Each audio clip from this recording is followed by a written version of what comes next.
Na aula de hoje, e conforme combinado, estarei apresentando o reino fungi, dando ênfase aos representantes, principais características, reprodução e diversidade. Em um segundo momento, estaremos relacionando essa teoria com o nosso cotidiano, buscando destacar em que situações conseguimos atribuir essas características. Como tarefa para casa, vocês desenvolverão um olhar de cientista. Quero que observem e identifiquem fungos em suas casas ou em seu entorno. Coletem ou fotografem e tragam para o laboratório. Na próxima aula, observaremos o material que vocês coletaram e desenvolveremos uma atividade prática sobre cultivo de fungos. Iremos cultivar fungos no mamão e no tom, para acompanharmos o desenvolvimento de cada um e identificar qual ambiente é mais propício para a sua proliferação.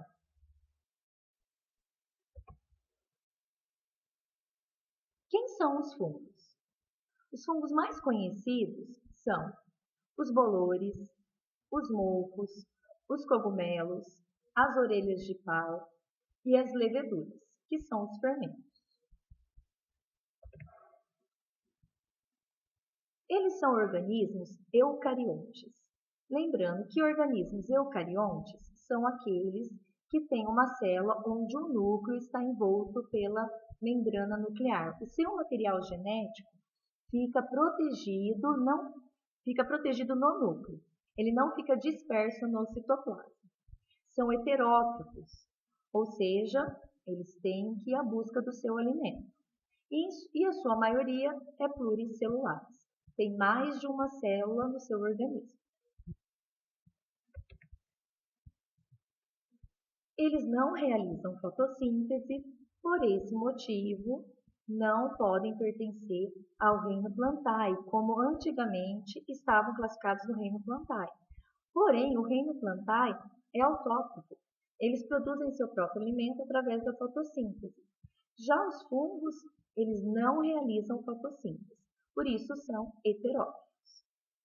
A parede de suas células, que é eucarionte, é formada por quitina, um material rígido e resistente.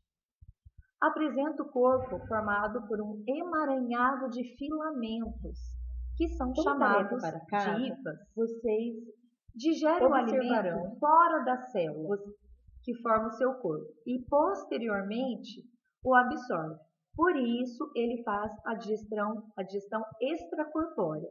Depois que a digestão aconteceu fora do seu organismo, é que ele vai conseguir absorver esse alimento que se encontra fora. As hifas liberam substâncias digestivas sobre a matéria orgânica, que é o alimento do fungo, que vai digerir, vai amolecer essa matéria orgânica. Em seguida, eles vão absorver os produtos dessa digestão. Por isso que é uma digestão extracorpórea, fora do organismo do fungo.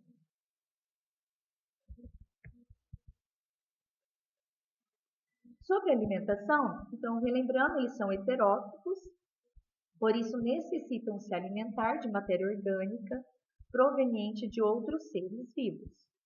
O processo de nutrição nos fungos ocorre através da digestão externa, onde a matéria orgânica é digerida externamente, por enzimas que são liberadas no meio e com posterior absorção dos nutrientes pelas células. Como eu já coloquei, então, os fungos eles vão fazer a digestão extracorpórea, vai acontecer a digestão no meio onde eles se encontram. Então, aquela matéria orgânica ela vai amolecer e aí a célula vai conseguir absorver as enzimas, os nutrientes que são necessários para a vida do fungo. Em que condições eles se desenvolvem e se reproduzem? Eles necessitam bastante de calor, de umidade e pouca luz solar. Se alimentam de diversas madeiras, podendo ser classificados como saprófitas. São aqueles que vão se desenvolver sobre a matéria orgânica morta e dela se alimentam, fazendo a digestão extracorpórea. Que tipo de fungo realiza esse tipo de alimentação? Os bolores e os cogumelos. Parasitas são aqueles que se desenvolvem em outros seres vivos. E desse outro ser vivo, ele vai retirar o alimento. Como exemplo, nós temos orelha de pau e nós temos também alguns fungos que são parasitas dos seres humanos.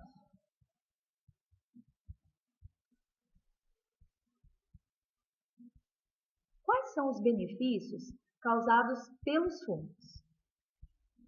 Um benefício muito importante são que os fungos, assim como as bactérias, eles são decompositores. O que é isso?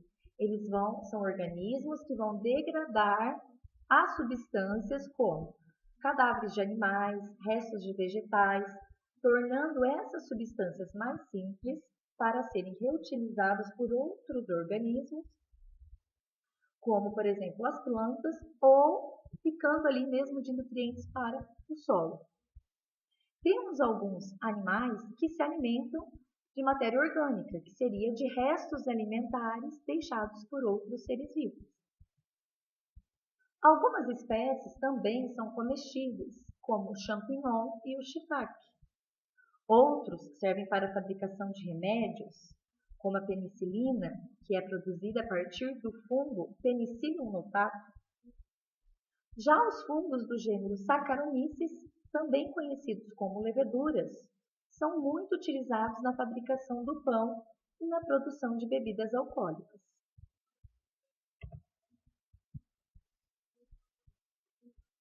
Muitos queijos têm sabor especial também por causa dos fungos, como o camembert, o gorgonzola e o roquefort. No caso do camembert, ele tem uma capa branca que envolve todo o queijo. E essa capa branca é o fungo. Então, a maneira de cultivar esse fungo é diferente. Do gorgonzola e do roquefort, que é aqueles que aparecem umas manchas esverdeadas na formação, na composição do queijo, dando um sabor diferente ao queijo, e a forma com que ele é produzido é diferente também. Não podemos esquecer também que o fungo faz a massa do pão crescer.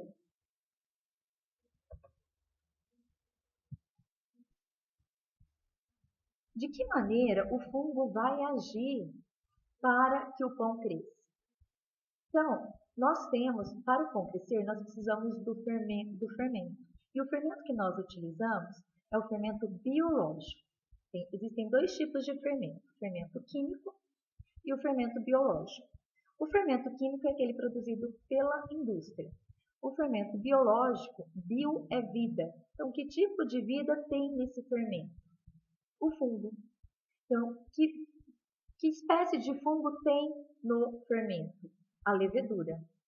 Então, o fermento do pão é formado por fungos unicelulares, que vão ter uma única célula, só que se multiplicam com grande rapidez. Por quê? Quando esse fungo é misturado à farinha, ele vai se alimentar do amido. E ao ser decomposto, o amido ao ser decomposto pelo fungo, vai acontecer um processo chamado de fermentação.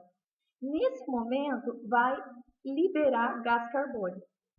E esse gás carbônico faz a massa do pão crescer, tornar-se leve e macia.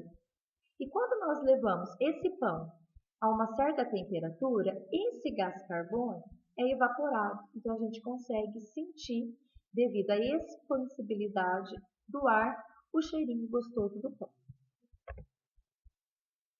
Porém, os fungos também podem causar alguns prejuízos. Embora alguns possam ser usados como alimento, como eu já coloquei, outros são venenosos e podem causar problemas à saúde, quando ingeridos ou simplesmente tocados.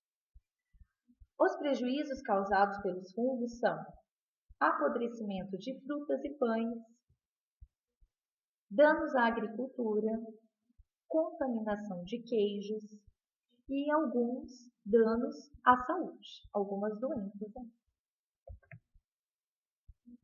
Como, por exemplo, algumas espécies de fungos deuteromicetos podem causar doenças como sapinho e micose. também conhecida como frieira ou pé de ator.